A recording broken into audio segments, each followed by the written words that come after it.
ওরে নবীর আশিক উম্মতের দল হুসাইন রাদিয়াল্লাহু তাআলা আনহু যুদ্ধ শুরু হয়ে যাবে। হযরত হুসাইন রাদিয়াল্লাহু তাআলা আনহু যুদ্ধের জন্য প্রস্তুতি গ্রহণ শুরু করে দিলেন। সিজদায় পড়ে রইলেন। সিজদা থেকে বের হয়েছে আর বের হয়ে বলে, ওরে আল্লাহর বান্দাদের দল, ওরে জালিমদের দল, কার বিরুদ্ধে যুদ্ধ করতে আসছো? তোরা কি জানো না আমি নবীজির কলিজার টুকরা ফাতেমার সন্তান?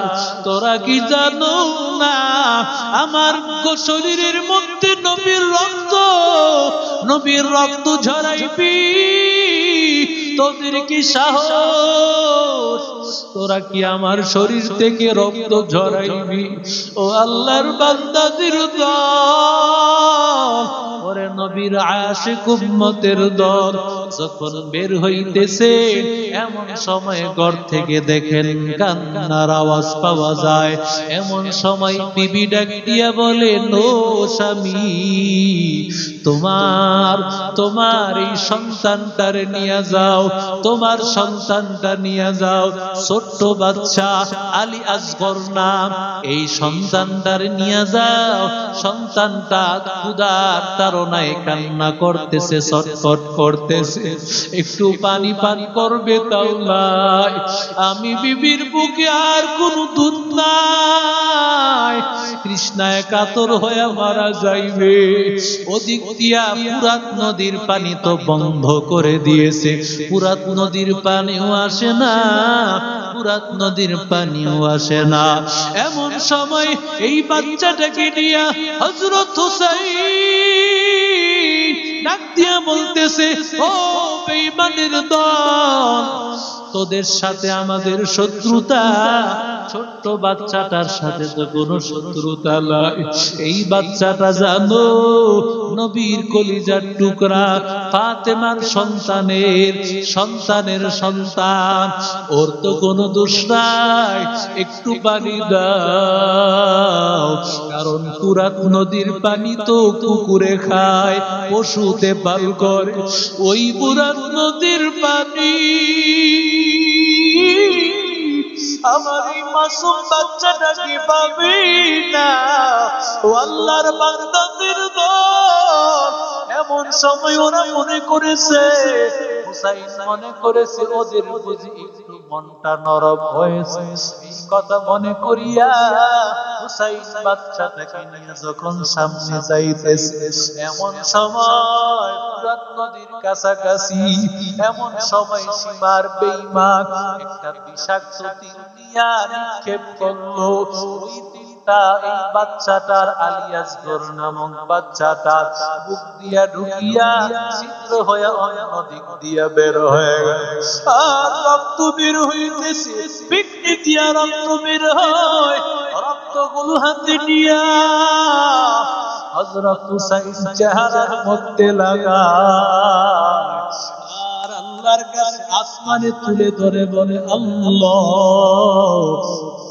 এই বাচ্চাটা তোমার দরবারে আল্লাহ দিলাম।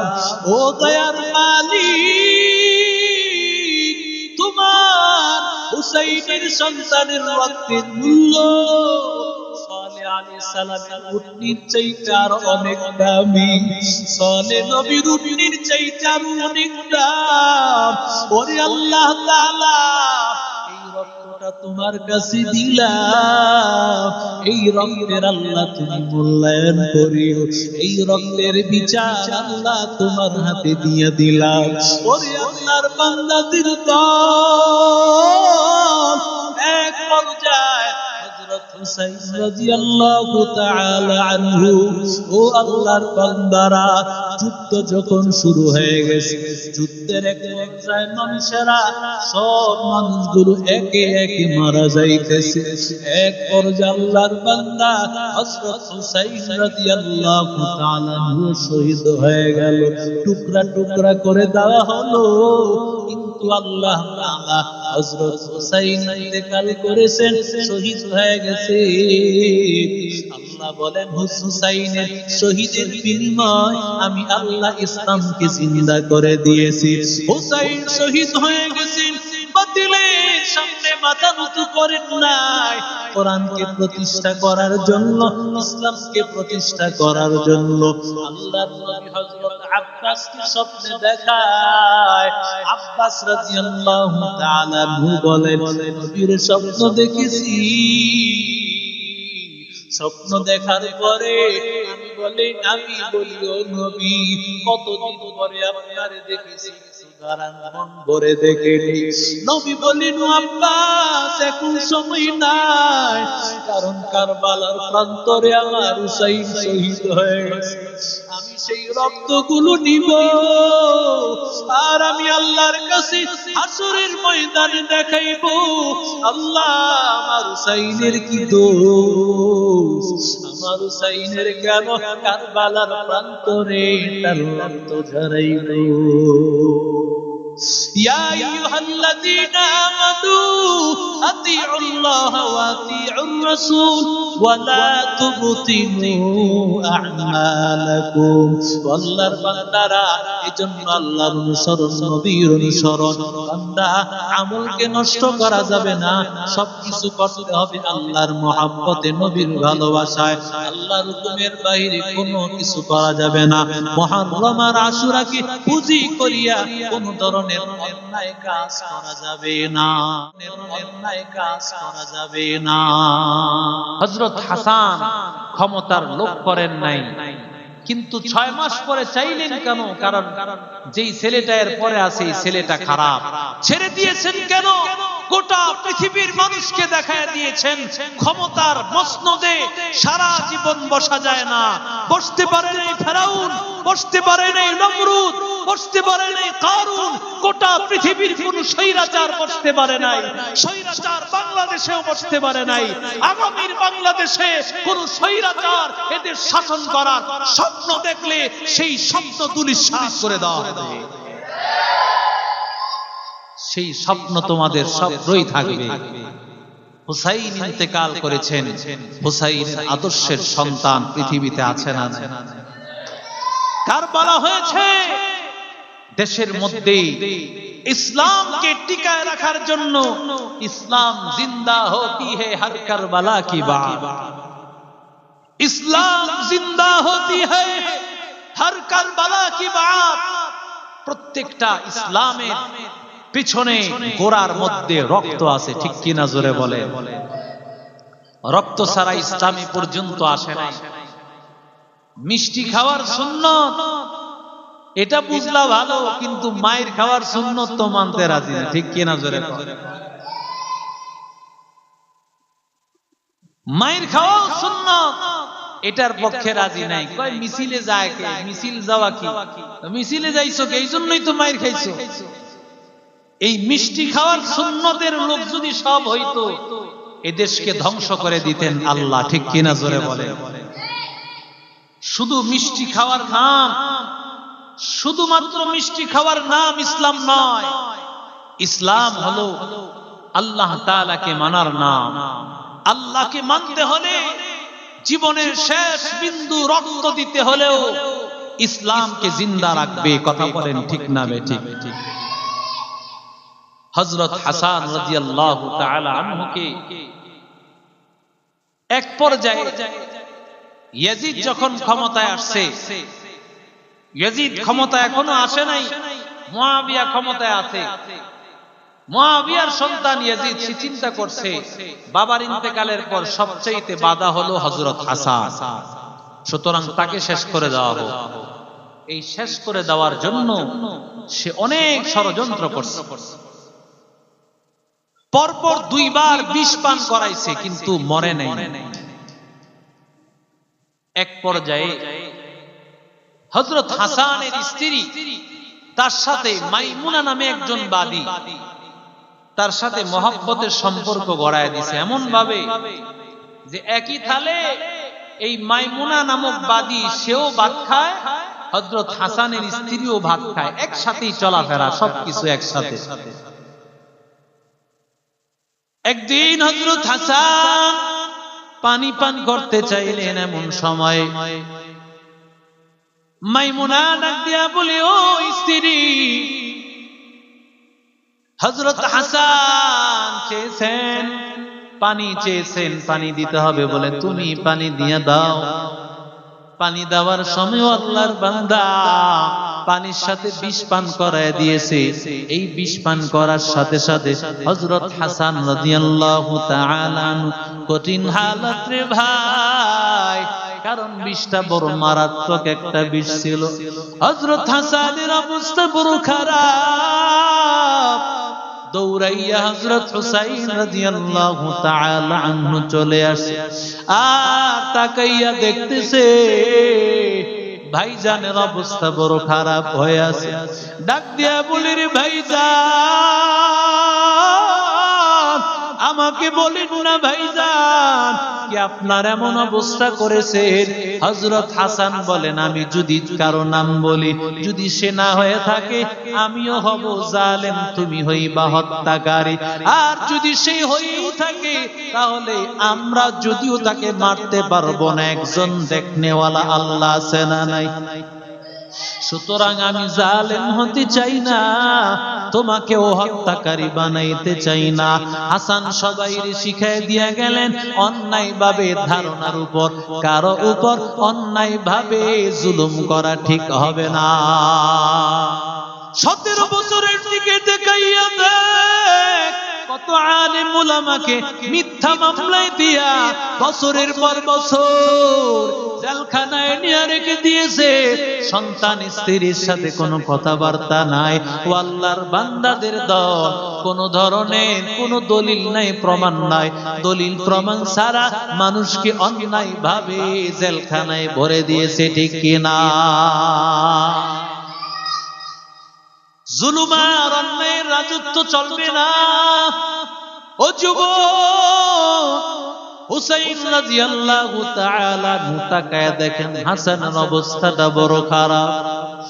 এবার হুসাইন ডাক দিয়া বলে, রে ভাইজান, আপনি না সাইয়্যিদা শাবাবি আহলিল জান্নাহ, জান্নাতের সব যুবকদের সরদার আপনি। আপনার কেন মরণের সময় এমন হালাত? মরণের সময় কেমন এমন সাকারাত? মরণের সময় কেন এত কষ্ট হয় রে ভাই? এবার হাসান ডাক দিয়া বলে, রে ভাই, মরণের সময় আমার কষ্ট হইতেছে, বিষয়টা বলল। ওরে হুসাইন,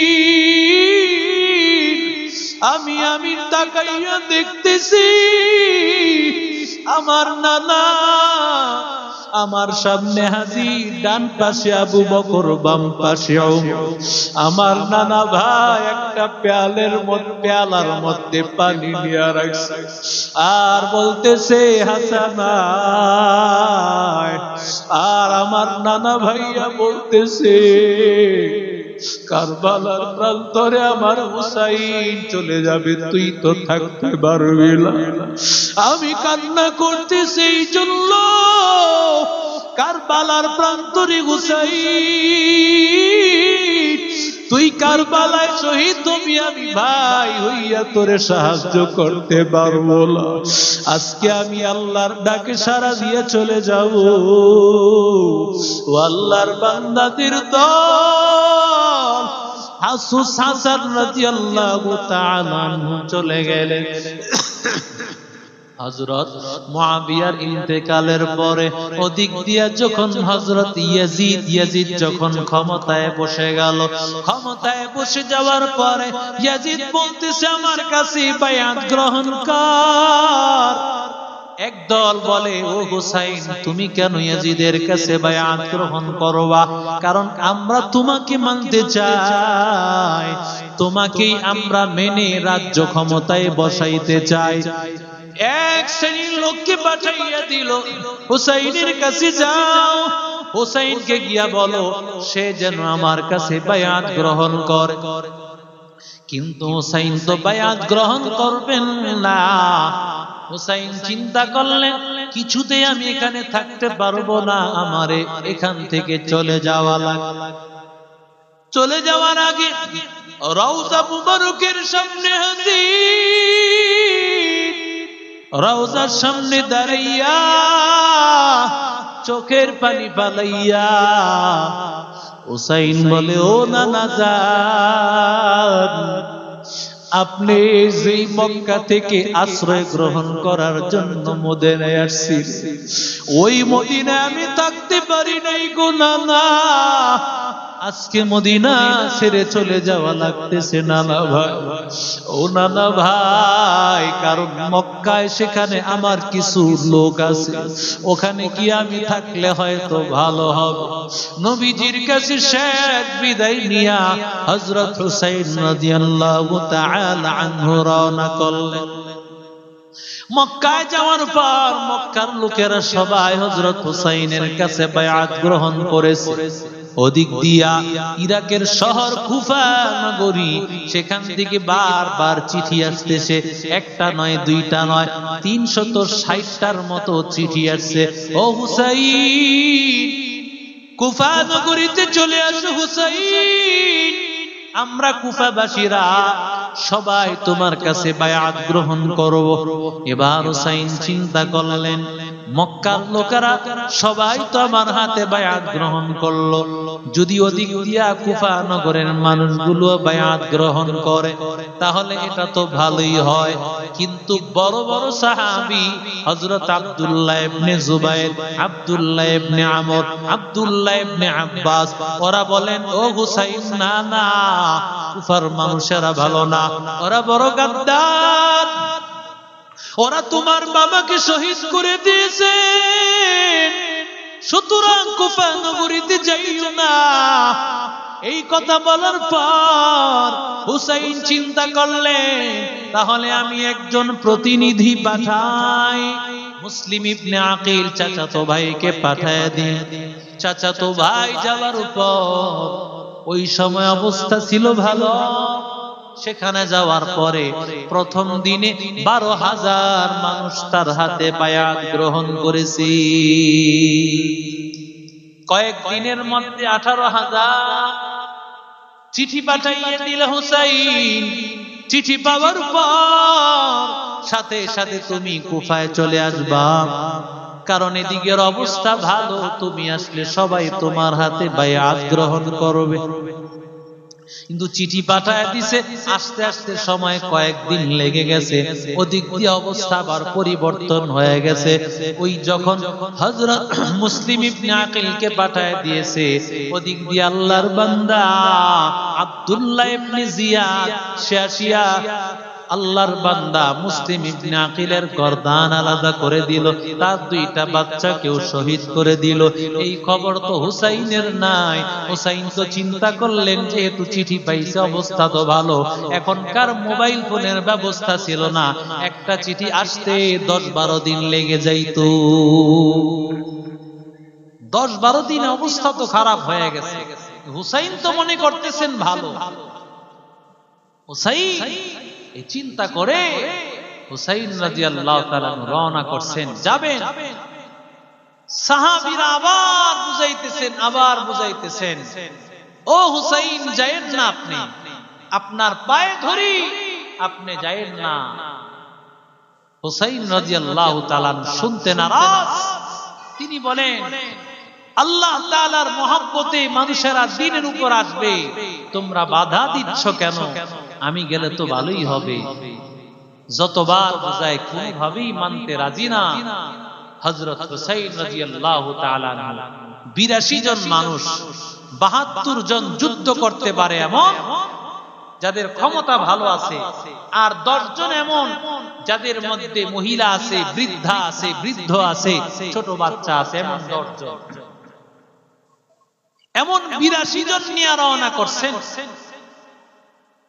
যখন হযরত হুসাইন রওনা করছেন, হুসাইন রাদিয়াল্লাহু তাআলা আনহুর চিন্তা তো হলো একটাই। হুসাইন চিন্তা হলো একটা, মানুষ যেন সুখে শান্তিতে বসবাস করতে পারে। রাজতন্ত্র চাই না, পরামর্শের ভিত্তিতে মানুষ যাকে ভালো মনে করবে তাকে ক্ষমতায় বসাবে, তার দ্বারাই মানুষের মধ্যে শান্তি আসবে। কথা বলেন ঠিক না বেঠিক? রাজতন্ত্রকে পুঁজি করে দেখেন না সৌদি আরবে একের পর এক দেশটাকে ইহুদি খ্রিস্টানদের স্বর্গরাজ্য বানিয়েছে, ঠিক কিনা জোরে বলে। আল্লাহর গজব আসতে বেশি দিন সময় লাগবে না, অপেক্ষা করো। হযরত হুসাইন রাদিয়াল্লাহু তাআলা আনহু যখন কুফা নগরীর কারবালার প্রান্তরের কাছাকাছি, এমন সময় হযরত হুসাইন রাদিয়াল্লাহু তাআলা আনহু সেখানে গিয়া তাবু গাড়ছেন। এমন সময় উবাইদুল্লাহ ইবনে জিয়াদের কাছে তিনি চিঠি পাঠাইছেন যে আমি ইয়াজিদের সাথে দেখা করতে চাই, আমাকে ইয়াজিদের সাথে দেখা করতে দাও, তার সাথে সরাসরি কথা বলবো, অথবা আমাকে তোমরা মক্কায় ফিরে যেতে দাও, অথবা মক্কা মদিনা ছাড়া ভিন্ন কোনো জায়গায় আমাদেরকে পাঠায়া দাও। হযরত হুসাইনের উদ্দেশ্য যুদ্ধ করা ছিল না। হুসাইন যদি যুদ্ধই করতেন তাহলে স্ত্রী সন্তান ছোট ছোট বাচ্চাদেরকে নিয়ে আসতেন। হুসাইনের উদ্দেশ্য ছিল একটাই, যে ইসলাম যেন জিন্দা হয়, কোরআন যেন জিন্দা হয়, উলামায়ে কেরাম রাজপথে কথা বলেন, রাজপথে তারা লড়াই করেন। উদ্দেশ্য একটাই, এই জমিনে যেন আল্লাহর জমিনে যেন আল্লাহর দ্বীন কায়েম হয়ে যায়। কথা বলেন ঠিক না বেঠিক? কি কষ্ট হইতেছে? একটু সামনের দিকে আগান, এই সামনের দিকে আগান, মাশাআল্লাহ, আগান আগান।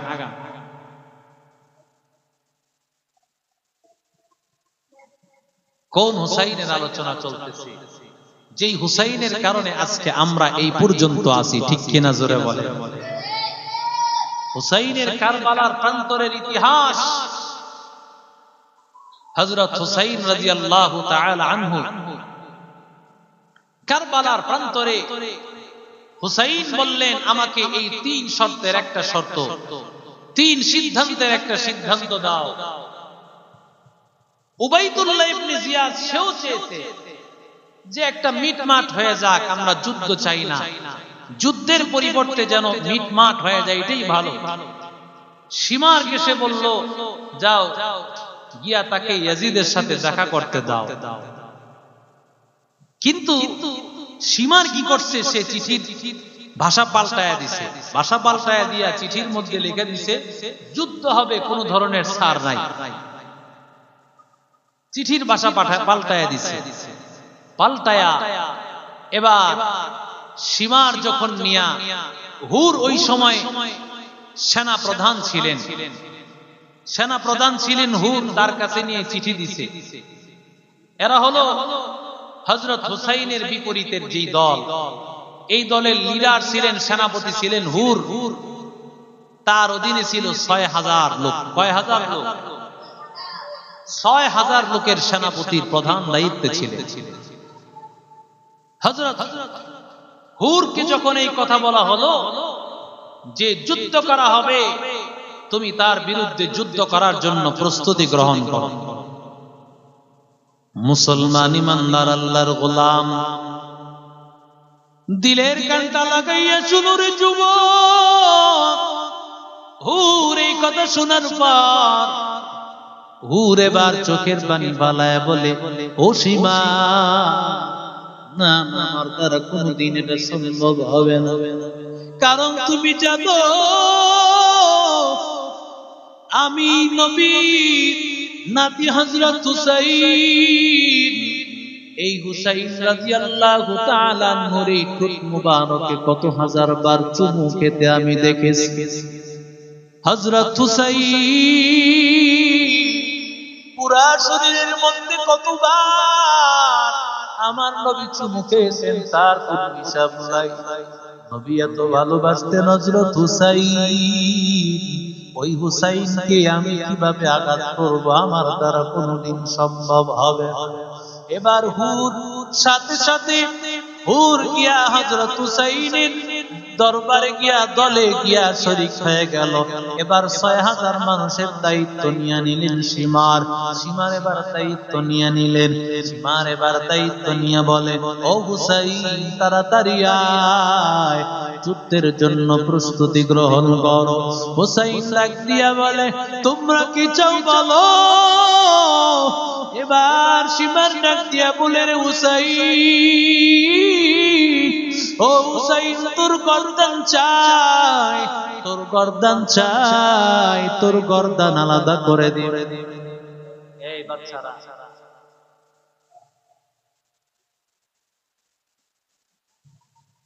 হুসাইন তোর গর্দান চাই।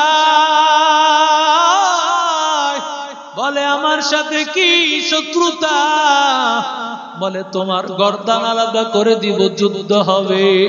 ওরে নবীর আশিক উম্মতের দল, ও আল্লাহর বান্দাদের দল, হুসাইন রাদিয়াল্লাহু তাআলা সাথে সাথে গিয়া তার পরিবারের লোকদেরকে ডাক দিয়া বলে, ও পরিবারের লোকেরা তোমরা সবাই মক্কায় চলে যাও, কারণ সবার টার্গেট হলো আবু হুসাইনের, কারো প্রয়োজন নাই, তোমরা সবাই চলিয়া যাও, কেউ এইখানে থাকিও না, কারণ সবার টার্গেট আমি হুসাইনকে শেষ করে দিবে তারা। এমন সময় ডাক দিয়া বলে, রে হুসাইন এই কথা কিভাবে বলতেছো? আজকে তোমারে রাখিয়া আমি কিভাবে চলে যাব, কিভাবে আমি যাব, এই কথা বলতেছো? এরে নবীর আশিক উম্মতের দল, যদি তোমারে বালাই আমরা চলিয়া যাই, হাসুরের ময়দানে রহমতের নবী, রহমতের নবী জিজ্ঞাসা করবেন, আমার নাতি হুসাইনকে ফালায়া কেন তোমরা চলে গিয়েছো? ওরে আল্লাহর বান্দাদের দল, ওই সময় কি জবাব দিব আমি? এরে নবীর আশিক উম্মতের দল, না না, যদি মরতে হয় সবাই একসাথেই মরব। ও আল্লাহর বান্দারা, ও নবীর আশিক উম্মতের দল, আল্লাহর নবীর নাতি ৯ মুহররম যোহর আসর মাগরিব এশা জামাতের সাথে বললেন, রাতের বেলায় ঘুমাইয়া পড়েছে। ও আল্লাহর বান্দারা, হঠাৎ করিয়া হযরত হুসাইন ভয় পায়া গেলেন। ডাক দিয়া বলে, তার পাশে ছিল বোনটা, ডাক দিয়া বলে, রে ভাইয়া কি হয়েছে বল। এমন সময় হুসাইন ডাক দিয়া বলে, রে বোন আমি স্বপ্ন দেখেছি, আমার নানা ভাইয়া তিনি আমার সামনে, তার ডান পাশে আবু বকর, বাম পাশে ওমর, আর আমার নানা ভাই বলতেছে, ওরে হুসাইন আর সময় বেশি বাকি নাই, ওরে হুসাইন অল্প কিছুক্ষণ পরেই তুই আমার সাথে সাক্ষাৎ করবি। এই জন্য আমি এইভাবে কান্নাকাটি করতেছি। যখন এই অবস্থা হয়ে গেল, বোনটা যখন শুনলেন, সাথে সাথে বোন কান্না শুরু করছে। হুসাইন ডাক দিয়া বলে, রে বোন তুই, আমি এখনো মরি নাই, তুই কান্না শুরু করেছো। নবী বলছেন, লাআনাল্লাহু আন-নাহিয়া, যেই মহিলারা বিলাপ করে করে কাঁদে ইন্তেকালের পর, ওদের উপর আল্লাহর লাআনত। হুসাইন বললেন, ও বোন আমার কান্না করিও না, কারণ কারো মরার সময় কান্না করলে আল্লাহ লাআনত দেয়, বিলাপ করে করে কান্না কর। হুসাইন নিজেই বললেন, বিলাপ করিয়া মাতম করিয়া কানলে আল্লাহর লানত। অথচ হুসাইনের আদর্শের কুলাঙ্গারেরা হায় হাসান হায় হুসাইন বলিয়া মাতম করে কান্না করে। ঠিক কি না জোরে বলে? হুসাইন বললেন, না না, ইন্তেকালের সময় মাতম করে কান্না করা যাবে না।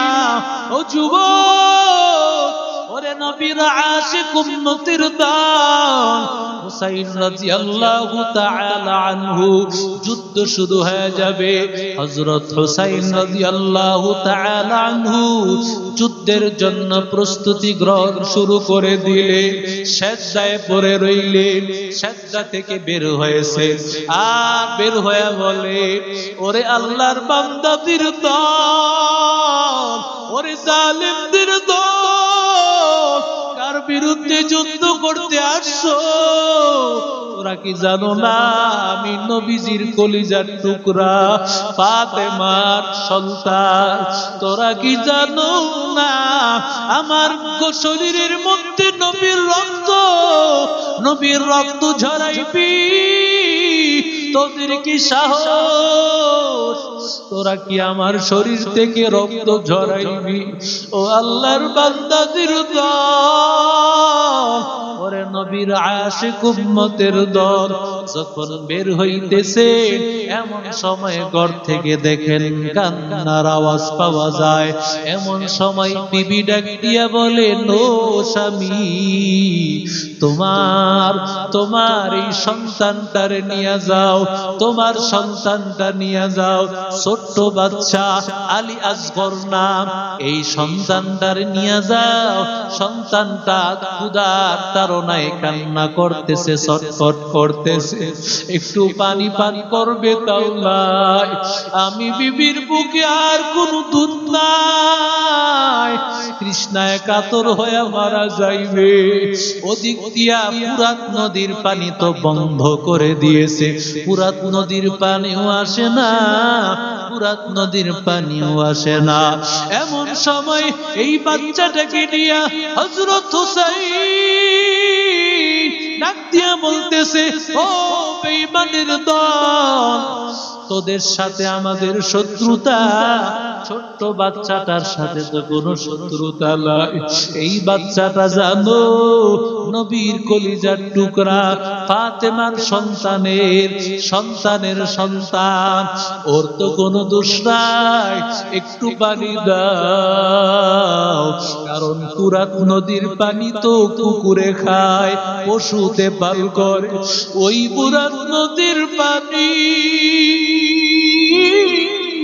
আমার এই মাসুম বাচ্চাটাকে পাবি না ও আল্লাহর বান্দাদের দল এমন সময় ওরা মনে করেছে হুসাইন মনে করেছে ওদের বুঝি একটু মনটা নরম হয়েছে এই কথা মনে করিয়া হুসাইন বাচ্চাটাকে নিয়ে যখন সামনে যাইতেছে এমন সময় ফুরাত নদীর কাছাকাছি এমন সময় সীমার বেঈমান একটা বিষাক্ত তীর নিয়ে নিক্ষেপ করলো ওই তীরটা এই বাচ্চাটার আলী আসগর নামক বাচ্চাটার বুক দিয়া ঢুকিয়া ছিদ্র হয়ে অন্য দিক দিয়া বের হয়ে গেল আর রক্ত বের হইতেছে পিঠে দিয়া রক্ত বের হয় রক্তগুলো হাতে নিয়া হযরত হুসাইন চেহারার মধ্যে লাগায় আর আল্লাহর কাছে আসমানে তুলে ধরে বলে আল্লাহ এই বাচ্চাটা তোমার দরবারে আল্লাহ দিলাম ও দয়ার মালিক তোমার হুসাইনের সন্তানের রক্তের মূল্য সালেহ আলাইহিস সালামের উটনির চাইতে আরো অনেক দামি সালেহ নবীর উটনির চাইতে আরো অনেক দাম ওরে আল্লাহ তাআলা রক্তটা তোমার কাছে দিলাম এই রক্তের আল্লাহ তুমি মূল্যায়ন করিও এই রক্তের বিচার আল্লাহ তোমার হাতে দিয়ে দিলাম ওরে আল্লাহর বান্দাদের দল এক পর্যায়ে হযরত হুসাইন রাদিয়াল্লাহু তাআলা আনহু ও আল্লাহর বান্দারা যুদ্ধ যখন শুরু হয়ে গেছে যুদ্ধের এক পর্যায়ে মানুষেরা সব মানুষগুলো একে একে মারা যাইতেছে এক পর্যায়ে আল্লাহর বান্দা হযরত হুসাইন রাদিয়াল্লাহু তাআলা আনহু শহীদ হয়ে গেল টুকরা টুকরা করে দেওয়া হলো কিন্তু আল্লাহ তাআলা হযরত হুসাইন ইন্তেকাল করেছেন শহীদ হয়ে গেছে আল্লাহ আল্লাহ বলেন হুসাইনের শহীদের বিনিময় আমি আল্লাহ ইসলামকে জিন্দা করে দিয়েছি। হুসাইন শহীদ হয়ে গেছেন, বাতিলের সামনে মাথা নত করেন নাই, কোরআনকে প্রতিষ্ঠা করার জন্য, ইসলামকে প্রতিষ্ঠা করার জন্য। আল্লাহর নবী হযরত আব্বাসকে স্বপ্নে দেখায়। আব্বাস রাদিয়াল্লাহু তাআলা বলেন, নবীর স্বপ্ন দেখেছি। স্বপ্ন দেখার পরে আমি বলি ও নবী, কতদিন পরে আপনারে দেখেছি, সুতরাং মন ভরে দেখেনি। নবী বলেন, আব্বাস এখন সময় নাই, কারণ কারবালার প্রান্তরে আমার হুসাইন শহীদ হয়ে গেছে। আমি সেই রক্তগুলো নিব আর আমি আল্লাহর কাছে হাসরের ময়দানে দেখাইব, আল্লাহ আমার হুসাইনের কি দোষ, আমার হুসাইনের কেন কারবালার প্রান্তরে তার রক্ত ঝরাইলো। ইয়া আইয়ুহাল্লাযীনা আমানু আতিউল্লাহ ওয়া আতিউর রাসূল ওয়া লা তুবতিলু আ'মালাকুম। আল্লাহর বান্দারা, এজন্য আল্লাহর অনুসরণ, নবীর অনুসরণ। বান্দা, আমলকে নষ্ট করা যাবে না, সবকিছু করতে হবে আল্লাহর মহব্বতে, নবীর ভালোবাসায়। আল্লাহর হুকুমের বাইরে কোনো কিছু করা যাবে না। মুহররম আর আশুরাকে পুঁজি করিয়া কোন ধরনের অন্যায় কাজ করা যাবে না। আল্লাহ আমাদের সবাইকে কবুল করেন, বলেন আমিন। আসসালামু আলাইকুম ওয়া রাহমাতুল্লাহি ওয়া বারাকাতুহু।